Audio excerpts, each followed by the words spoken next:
What's up, friends? Welcome back to my channel. I hope you all are doing well. As you could probably tell by the title of this video, I'm going to be unboxing a very special handbag on my channel today. Can't wait to show you guys what I picked up. If you are new here, hi, welcome. My name is Sophia and I'm a complete luxury addict and I upload videos every single week on this luxury focused channel. And if you missed it, a little while ago, I recently uploaded a video called Handbags I'm Selling and Why. And in that video, I told you guys that I have some handbags that I just don't use as much anymore, that are in very good condition, that maybe just don't suit my style. And I wanted to make a little bit more room in my closet for some handbags on my wish list. I will link that video down below. I do still have a couple of the handbags in that video for sale, so I will put those details down below because I offer discounts to all of my subscribers. So all of that will be in the description box. But today, friends, I'm gonna be unboxing a handbag that I've actually wanted for a very, very long time.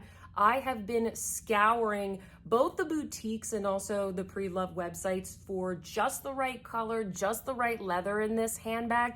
And I used some of the money that I made from selling my handbags, kind of clearing out my closet, to go towards this purchase. So I'm very excited to show you guys what I picked up today. If you guys like this video, please don't forget to give me a thumbs up. And without further ado, let's get into the unboxing and then I'll talk a little bit more about the bag, why I picked this one out, etc. So this bag is actually from The RealReal. I did order this from therealreal.com. You guys know I buy some handbags from the boutiques, but I love purchasing handbags pre-loved because the benefit of this sometimes is not only do you save money, sometimes on items that are practically new, which is the case with this bag, but also you get to buy items that are not available anymore, colors and leathers that are not available in the boutique. Maybe they weren't available to you because they were only available to VIP customers, that kind of stuff. You get to go back in time and find something that maybe you couldn't afford at the moment, but now maybe you have the money saved up or the item is cheaper because it's on a resale site.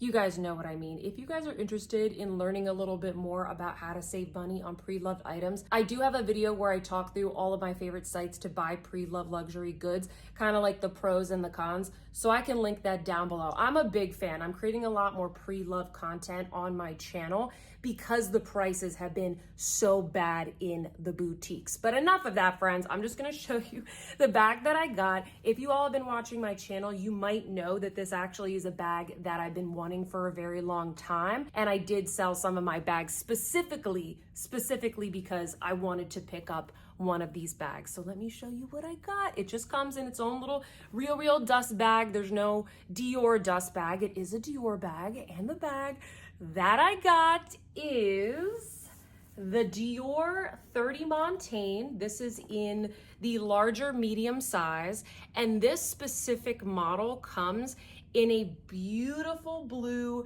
kind of ombre navy coated python skin. I honestly have never seen anything quite like this on retail sites. As I mentioned, I ordered this from The RealReal. And this gorgeous bag is practically new. It doesn't even look like anybody used this bag. I'm obsessed. Okay, so a little bit of background about this. I think that this bag first came out in maybe 2018, something like that. This is one of the bags that was introduced when Maria Grazia Chiuri, sorry, I never know how to pronounce her name, when Maria Grazia joined the brand. This bag is actually from 2019. I believe it was the fall collection. There were a lot of like navies and blacks and kind of very classic colors that were a part of that collection.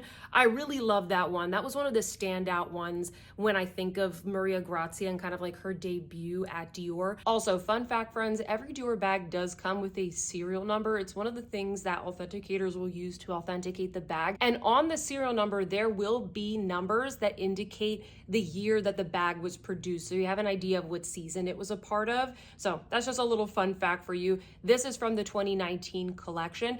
And I feel like back then, this bag, it was a little bit more of an it bag when it first came out. But you know what? This is such a classic silhouette. I don't really feel like this design is going anywhere. I still see a lot of people wearing this. I still see it being popular, but I don't really see it being produced in that many colors. We're seeing a lot of like the white and the black. I don't usually see anything kind of out of the ordinary when it comes to this bag. It does come in a smaller micro size. And then my Dior sales associate actually told me the other week that this has recently been released in a slightly smaller size, kind of like what they did with the Celine box bag or the Celine Triomphe bag. They took the medium size and the small size and they released what they are calling a teen size for just, I guess, folks that are maybe a little bit more on the petite side, but I still really like the classic large size of this bag. I don't know what it is. I really like this beautiful and very functional size. I was wondering if maybe this bag was going to be discontinued because we were just seeing fewer and fewer colors produced. But now that I'm seeing the fact that they're producing that new teen size, it does look like this bag is here to stay. And a lot of Dior sales associates have told me that this bag isn't going anywhere. It's just a little bit more of a classic style. So they focus more on like the Lady Dior, for example, when creating fun colors, exotics, etc. I kind of knew that I wanted this bag for a very, very long time, and especially as this more, I guess you could say, quiet luxury trend has been flowing through, I have really been enjoying just very classic, elegant, Parisian type of style, and that's what this bag gives me. But you guys know, like, I already have a lot of bags in my collection, so if I'm gonna pick this bag up, I don't want it to be in black. It usually comes in the smooth box calf leather, which I think is so stunning, but it is kind of prone to scratching, and I wanted something a little bit different. I already have a lot of black bags in my collection. I already have a lot of like tan bags in my collection, so it was a little hard for me to justify the price of this to just get another black bag. I was looking for something a little bit more unique, and because they are not producing that many like fun colors in this, I knew I was probably gonna have to look on the Preloved market. So over the past year, I've been checking the Preloved market for like the perfect color in this bag, and I did see on the Real, I think it might have been earlier this year or maybe back in December, they actually had a bag that looked almost exactly like this, but in a navy lizard skin. And then I became obsessed with finding this bag in kind of a navy color or just a classic navy blue and gold tone hardware bag. I saw a Chanel bag that came in that colorway, but it completely sold out. I just haven't really been able to find that bag. And unfortunately, that bag that I saw on the Real, it did sell, and I'm still kicking myself for not buying that one because I do think I would have preferred the lizard skin. Well, right around the time when I was selling my bags earlier this month, I was just, I refreshed my filters on the Real and Fashion File and all the other sites where I like to shop for Preloved luxury, and I saw this and it took my breath away. As soon as I saw it, I was like, oh my gosh, what is that? Because not only does this come in like this beautiful coated python, which is a little bit more like scratch resistant and the scales don't lift up as much,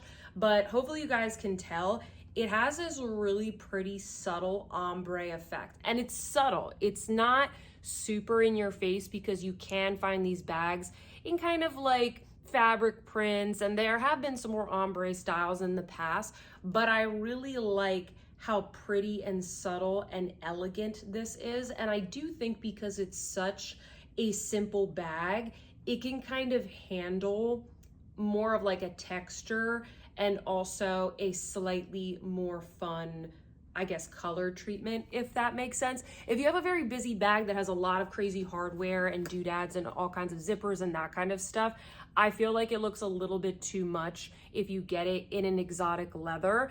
Think my Celine lizard bag. It's a very simple bag, and so it kind of allows the leather to really stand out as opposed to the logos and that kind of stuff. I feel like this is a lot more understated. So friends, yeah, I saw it on the website and I knew I just had to have it. And you know what? I think before I purchased this, it went maybe like 10% off. It went on sale. I don't know why nobody wanted this. And I don't know the original price of this, unfortunately. I would guess that this is probably a very rare limited item that they only had in certain boutiques, maybe in Paris or the United States. Usually in Miami, they get these types of exotic leathers.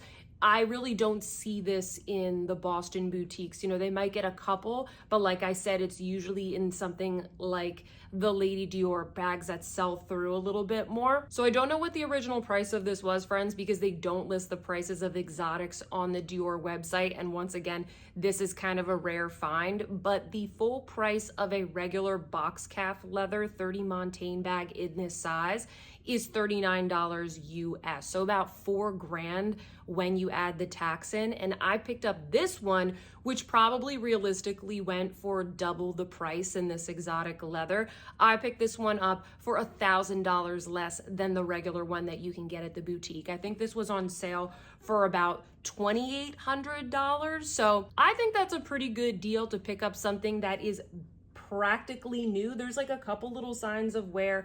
Obviously this bag is going to be a little bit more delicate because it is the python, and over time some of the scales may lift, but it looks like it's pretty coated. You know, it's a beautiful bag. There's barely any wear, and I picked it up for what I think is significantly less than what I would have gotten a regular box calf leather one in the boutique. Would I consider buying this in a different size or a different type of leather? I think that I would. I think I'm gonna give this one a try and see how I like this size. I have not tried the new small size out in the boutique, but I have tried on this size in many different leathers, and they're also beautiful, friends. That's actually a tip that I have for you. Even if you are thinking of purchasing a bag pre-loved, consider going to a boutique and just trying on the ones that they have there. See if you like it. Don't let the bag that you buy pre-loved be the first one that you actually see in person. Go to the Dior boutique, go to the Chanel boutique or Louis Vuitton or whatever, ask if you can try on the bag, see what size you like, and then you can check out the pre-loved market and see, you know, is it worth buying from a pre-loved site or is it more worth buying from the boutique? In the case of this bag, for whatever reason, Dior bags don't really hold their value all that much. So if it's the type of bag where you're consistently seeing a lot of them on the resale market for really good condition, that's the kind of scenario where I recommend buying pre-loved. If it's like a Chanel flat bag, half the time you can get that stuff in the boutique for cheaper. So it really depends on the brand, the bag, the availability of the bag in the boutique and in the pre-loved market. So those are just some tips for you guys. I did get this bag double authenticated. I'll put in the description box down below the authentication service that I use. The Real authenticates everything, but sometimes I'm a little bit paranoid, friends, and I really wanted to confirm that they had the leather right and the year right and all that good stuff. So I actually sent in some photos to an authentication service just in case. In case you guys are interested in this bag, I can give you a quick little tour. So it is just a classic flat bag with a very simple CD logo on the front. And then on the back here, it says 30 Montaigne, which is the address of their flagship store. So this is the bag sort of honoring that store. And then in the back here, we have just like a very simple flap. That's really great for just putting, you know, like business cards or receipts, that kind of stuff. You could put your phone back there. It might stretch out the bag a little bit more, but this thing is lined in box calf leather, which gets really nice and soft and a little bit easier to manipulate over time. So you can see that beautiful navy box calf leather. And I forgot to show you guys, this is actually how the clasp comes undone. It takes a second to learn how to do it. You just lift it up right under here, and then it opens up like this. And inside, it's pretty simple. You got another little flat pocket, and then you have a zipper pocket. And that inside of this zipper pocket is where the serial number is. So if you're ever inspecting a Dior bag and looking for the serial number, it is right in there. I could not find it at first, but it was indeed there. It's perfectly clean inside. There's literally no scratches. I don't know who didn't use this baby since 2019, but she's absolutely beautiful. I'm so excited for this find. I waited a very long time. I really held out on not buying another color to find something that was just a little bit more unique. You know, I tried one on when I went to Fashion File in that vlog I did. Some of you guys saw me try on the beautiful milky latte color. But you know what? I needed to hold out for something extra special. Oh, by the way, I forgot to show you guys the straps as well. You can wear it as a shoulder bag like this. This is where you adjust it. There's kind of like this beautiful little clasp that just pops up, and you can adjust the strap, or you can thread it through like this, and you can wear it cross body like that. Excuse me, I'm in my work from home wear today. So you can adjust the strap drop right there. And so yeah, it's a very functional bag. You can wear it cross body, you can wear it over the shoulder, and you could even take this strap off, put another little chain or even a scarf, and I've seen people use little scarves as the strap as well. I've even seen people take little twilly scarves and actually thread them through here around the flap of the bag and kind of create their own little design, or they'll tie like a pretty little bow right here in the center, and they'll be like a little scarf bow. I don't know, friends, I've done so much research on this bag over the past year. I know all the little ways to style it up. So comment down below, friends. Let me know what you think of this bag. Have you guys been eyeing this? What do you think of this design and this color? Would you like a reel or anything like that showing you guys how I style this up? I do think this will be a little bit more of probably like a fall and winter bag, because in the summer I tend to use more of my whites, my beiges, my colors, but that's totally okay. I like to have, you know, different vibes for different seasons, and yeah, I'm just absolutely thrilled. So yeah, comment down below, friends. Let me know what you think. If you like this video and you enjoy luxury unboxings, don't forget to give me a big thumbs up. I'd be happy to do also a review of this bag after I've had it for several months. Definitely let me know what other bag related videos you would like to see here on my channel, and also stay tuned because I am going to be posting another fashion file vlog. I did sell and buy a bag when I was in New York City. I'm going to be telling you guys about my experience and also doing another little bag unboxing. So stay tuned for that. And with that, friends, I hope that you see some beauty in your day, and I will see you in my next one. Goodbye.